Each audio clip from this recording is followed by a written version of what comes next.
ಅರುವಿನ ನೆರಳು ಕೊಡುವಂತ ಸುಖವು ಕೊಡುವನು ಕೃಪೆಯ ದಿನವು. ಸ್ಥಿರ ಇರುವ ಮನ ಎನಗಿರಲಿ ಶರಣಾಗತಿ ಎಂದು ಬರಲಿ. ಭಗವಂತನ ಪ್ರಿಯ ಮಗನಿವನ ಸಾರಿ ಬದುಕು ಇರಲಿ.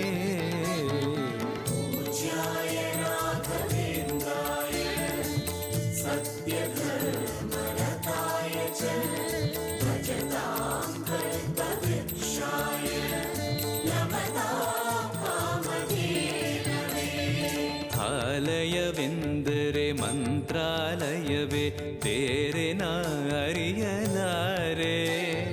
ರಾಜನು ಎಂದರೆ ಶ್ರೀ ಗುರು ರಾಜನೇ ಮತ್ತು ನಾ ತಿಳಿಯಲಾರೆ.